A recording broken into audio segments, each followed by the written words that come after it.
Good evening and happy midweek po sa lahat. Sister Pearly Glynn, o-on mo ba ang iyong camera? Eh, Yes? Or mahina yung iyong signal? Parang mahina yung signal mo, no? Okay. So, maganda. Mag-open muna ako ng laptop, te. Oh, okay. Anyway, let's continue, no? So, tayo po ay late ng 30 minutes mga kapatid, but our program shall continue. And I'm sorry po at hindi tayo maka-on ng camera ngayon. Voice lang po ang maririnig niyo. Pasensya na talaga, no? Ang atin pong mga participants ay ang mga scheduled participants natin yata ay mga nasa camp meeting sa Mindoro. So, tayo po ay magpapatuloy sa ating pong programa sa gabing ito. Ang ating pong opening prayer ay pangungunahan ni Sister Pearly Glynn Pedere, and ang closing prayer natin mamaya, ilingan na lang natin si Sister Trisha. Ano po? And so, mamaya po ay papakilala ko sa inyo ang ating tagapagsalita para po sa unang bahagi ng ating pong pulong panalangin. Sa pagkakataon pong ito, tayong lahat ay sama-samang umawit ng ating pong opening song para po sa ating Ama sa Langit at para sa pagpupuri sa ating Panginoong Hesus.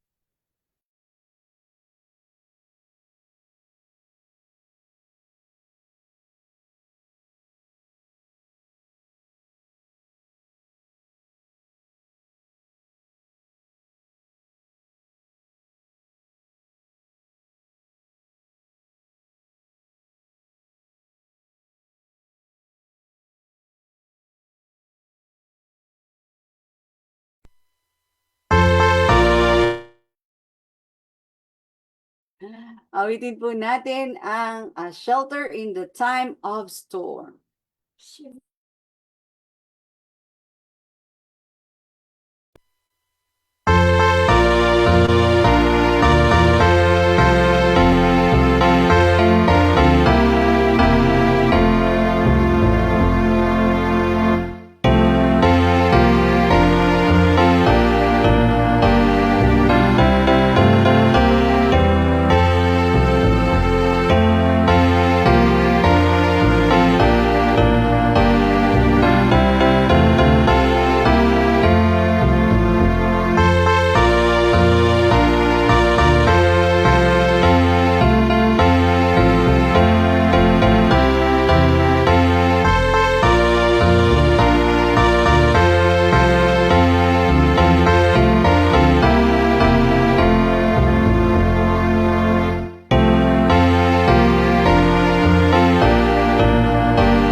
Tayo po ay manalangin. Ama namin sa langit. Po ay nagpapasalamat, Panginoon, sa iyong bantay at paggabay sa amin na kami ay umabot sa oras na ito. Panginoon, sa oras na ito, sa aming pagsisimula po ng aming midweek prayer meeting, nawa bigyan niyo po kami ng nakalangit na katalinuhan na maintindihan namin ang iyong mga salita at tumimo ito ng malalim sa aming puso at isipan na maging gabay namin sa pang-araw-araw ng Panginoon. Maraming salamat din po sa mga biyaya na inyong pinagkaloob sa amin. Patawad din po sa aming mga kasalang nagawa. Salamat aming inihiling sa pangalan ni Jesus. Amen.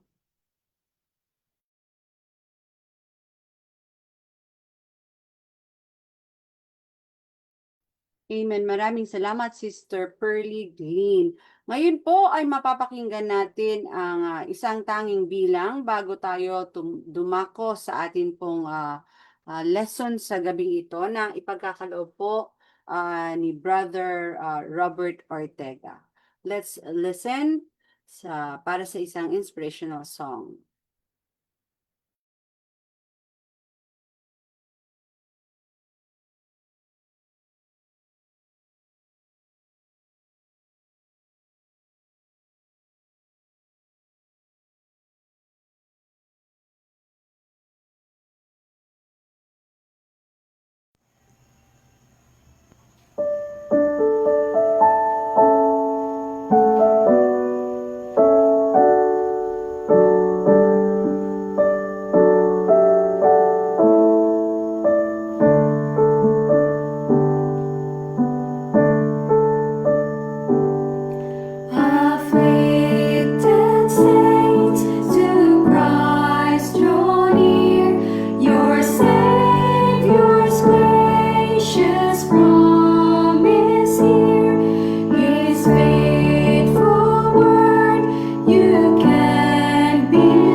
Yan po ang tinig ng mga kabataan mula po sa Kagutungan Health and Restoration Ministry sa Ilocos. Ngayon naman po ay dadako na tayo sa pag-aaral ng ating pong aklat na pinag-aaralan every midweek ang prayer.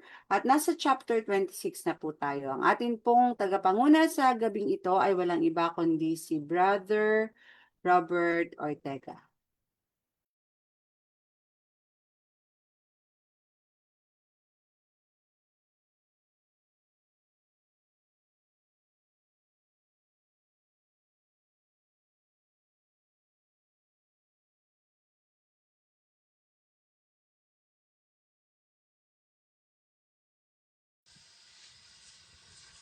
Greetings to everyone. As we gather together like a united family, seeking to be refreshed and invigorated by bringing our lives together in simplicity and love, I welcome you to this vital study on our communion with God. Consider the firefly. A single insect produces a tiny flicker, but when thousands gather in a tree, they illuminate the darkness with a brilliant, pulsing light. This is our goal today, to bring our individual experiences together to better see the truth. But first, I invite everyone to pray. Loving Father in heaven, we thank you for gathering us today. We ask for your presence to guide our thoughts, open our hearts, and draw us closer to you. May the words we hear and share bring honor to your name and strengthen our faith. In Jesus' name we pray. Amen. This presentation draws its spiritual and theological foundation from the writings of Ellen G. White, specifically chapter 26, entitled Counterfeit Prayers in the Book Prayer. This chapter synthesizes profound insights from several of her foundational works, including Steps to Christ, Testimonies for the Church, Messages to Young People, and Thoughts from the Mount of Blessing. The core message of this study is the vital distinction between the prayer of faith, the sincere, heartfelt cry of the soul, and the counterfeit prayers, characterized by mere formalism and lip service. As the chapter emphasizes, true prayer is the opening of the heart to God as to a friend, a process that does not change God, but instead brings the human soul into harmony with Him. Throughout these slides, we explore how genuine devotion results in a transformed life, a daily dying to selfishness, and an intimate knowledge of the divine will. As we move into the heart of the study, we begin by defining the true nature of this communion and identifying the counterfeit practices that can easily. In our journey of faith, few things are as vital or as easily misunderstood as our communication with God. Today, we are here to discern the true nature of communion with God. Think for a moment of the difference between the sun and a mirage. The sun provides constant, life-giving heat and light, while a mirage is a deceptive counterfeit that offers no real water to the thirsty traveler. Genuine devotion is the sun of our spiritual life, providing real substance, while counterfeit prayers are mere mirages, lip service that leaves the soul empty. We will explore how to move toward a life of genuine devotion. This journey begins with a fundamental understanding of our posture. How do we rightly approach the presence of a holy God? We must never approach the great and holy God lightly. Humility and reverence should characterize every person who comes into His presence. Consider the vastness of the ocean. We may stand on the shore and enjoy its beauty, but we do not approach its depths with carelessness. We respect its power. How much more should we respect him who dwelleth in light unapproachable? While the name of Jesus allows us to come with confidence, we must reject the boldness of presumption, never addressing the Creator as though he were an equal or an inferior. Remember, we stand in the sight of him whom seraphim adore, and before whom even angels veil their faces. While this outward reverence is essential, we must also understand that the internal work of prayer is meant to align our hearts with the divine will. It is a misconception to think prayer is intended to work a change in God. Its true purpose is to bring us into harmony with Him. Observe the sunflower. It does not attempt to change the sun's position in the sky. Rather, it turns its own head throughout the day to stay perfectly aligned with the light. Likewise, prayer is our catalyst for alignment. Prayer is the opening of the heart to God as to a friend, yet it can never take the place of active daily duty. If we regard iniquity in our hearts or treat prayer as a substitute for obedience, our petitions become mere prayers of form that the Lord cannot accept. It is the contrite prayer that the Lord regards. For thus saith the high and lofty one that inhabiteth eternity, whose name is holy. I dwell in the high and holy place, and with him also that is of a contrite and humble spirit, to revive the spirit of the humble, and to revive the heart of the contrite ones. When this individual alignment is missing, it creates a chill that can extend beyond our private closets and into our public worship gatherings. Our public worship should be spiritual, social, and invigorated by light. However, some act as conference and prayer meeting killers by reserving their private troubles for the public meeting, offering long, frozen prayers that cast a chill shadow over others. Think of a thick cloud bank blocking the morning sun. It brings an immediate chill and darkness to everything below. When we reserve our troubles for public meeting instead of private prayer, we emit no light and edify no one.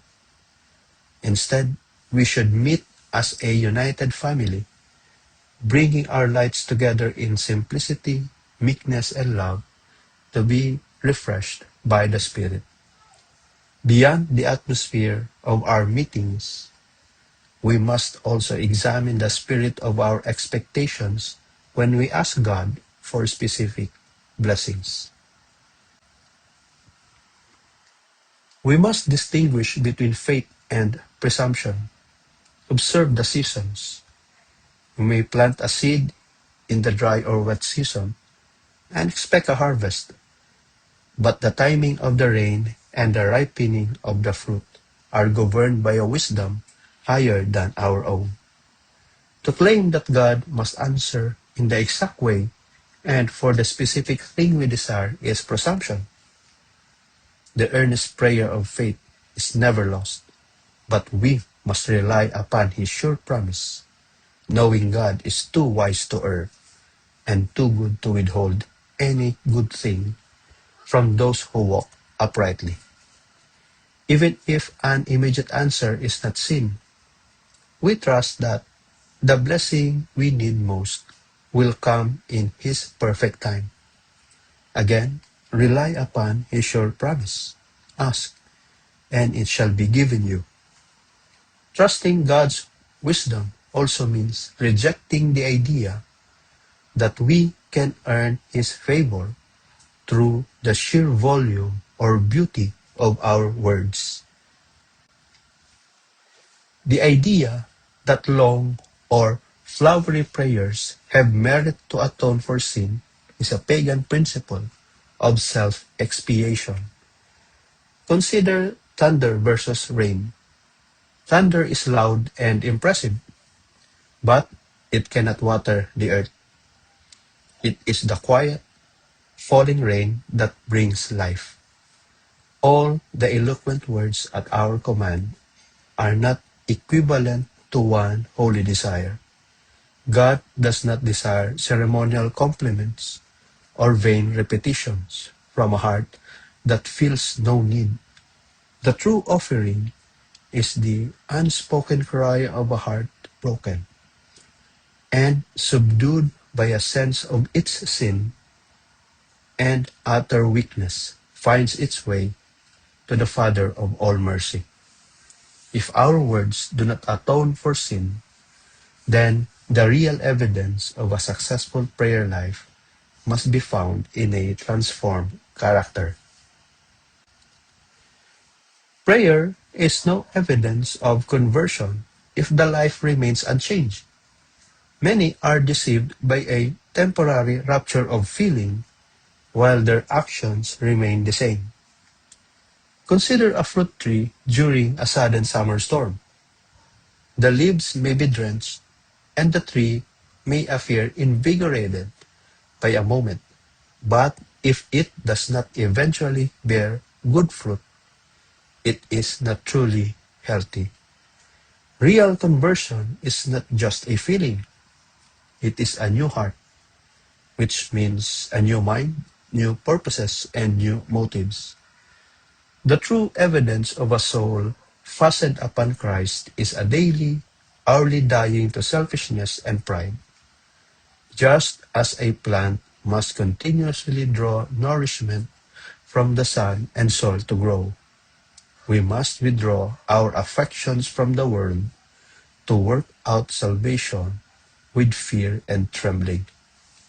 This daily transformation is only possible through deep, consistent intercession that goes beyond occasional, hurried petitions. Real communion imparts an intimate knowledge of God's will, yet many are trapped in a cycle of praying and sinning and praying. Think of the difference between a deep-flowing river and a shallow puddle.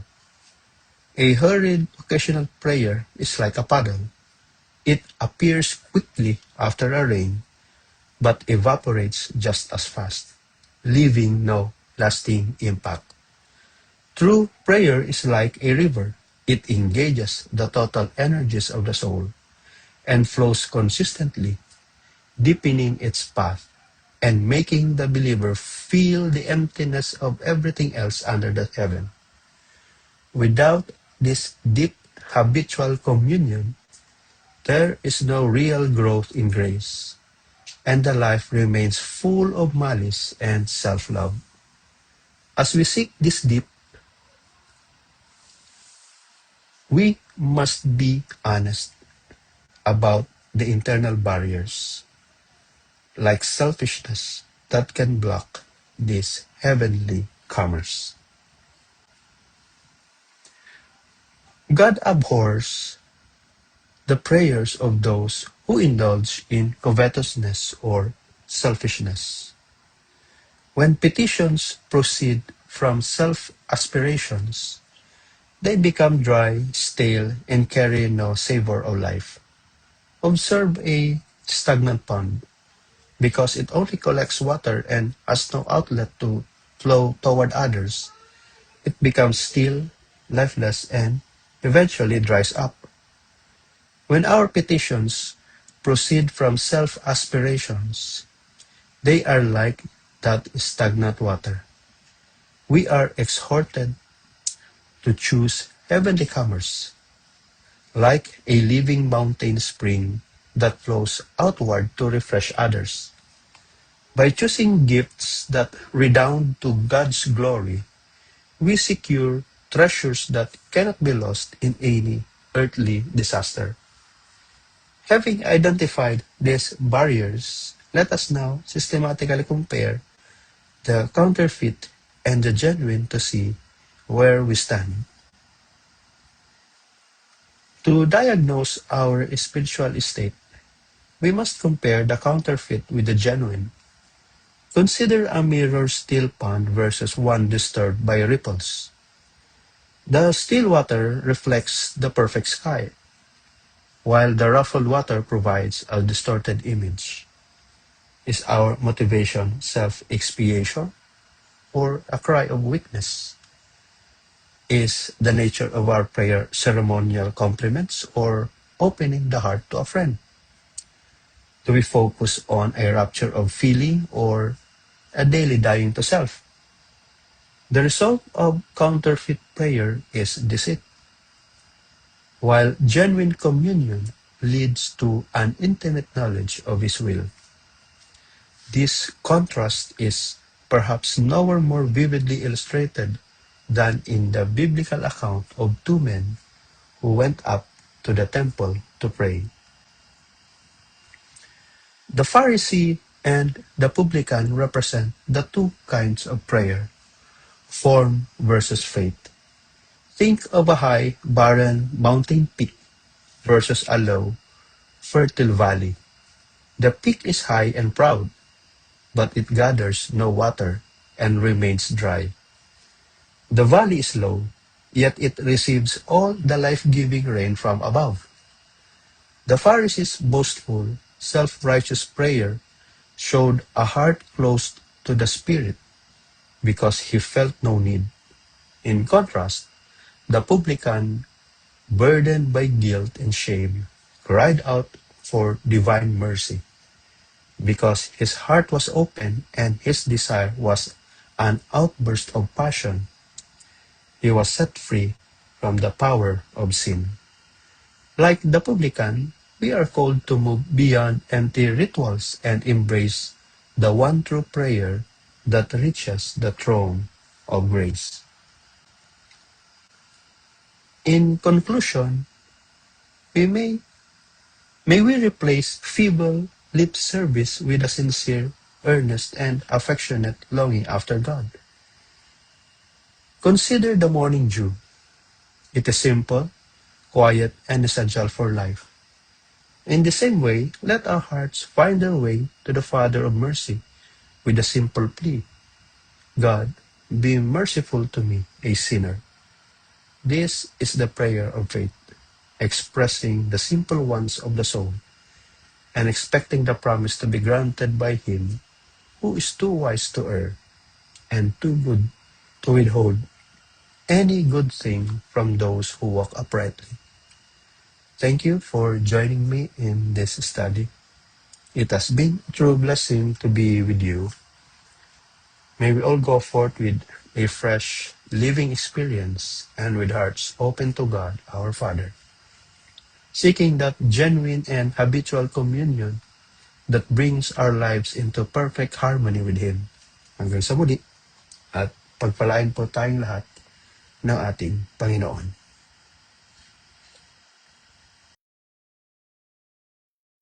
Amen. Maraming salamat, Brother Bo, sa inyo pong panguna sa ating pag-aaral sa gabing ito. Indeed, mga kapatid, no?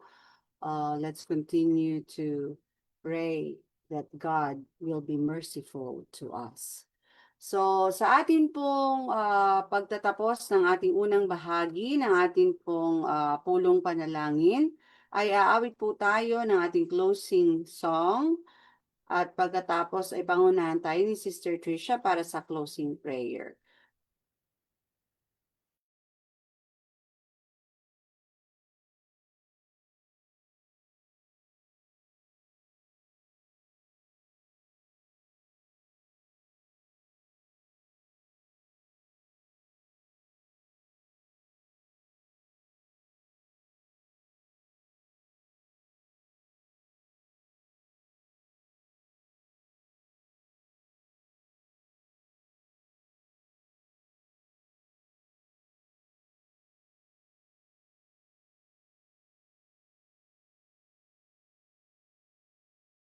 Sama-sama po nating awitin ang Great is Thy Faithfulness.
Tayo po ay manalangin.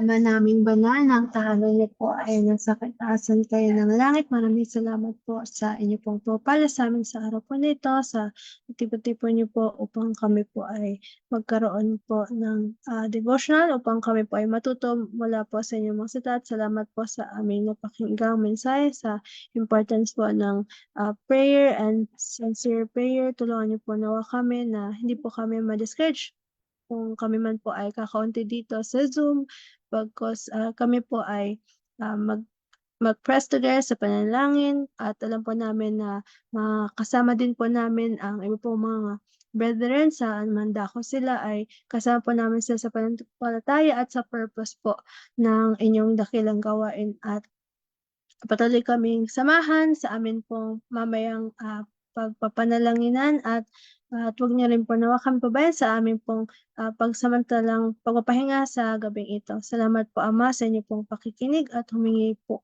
kami ulit, Ama, sa ng kapatawaran sa mga pagkukulang pagkakasala po namin. Thank you, Father, sa inyo pong panguna sa amin pong pag-aaral sa prayer meeting at ito po ang aming dalangin sa banal na pangalan po ng Panginoong Jesus. Amen.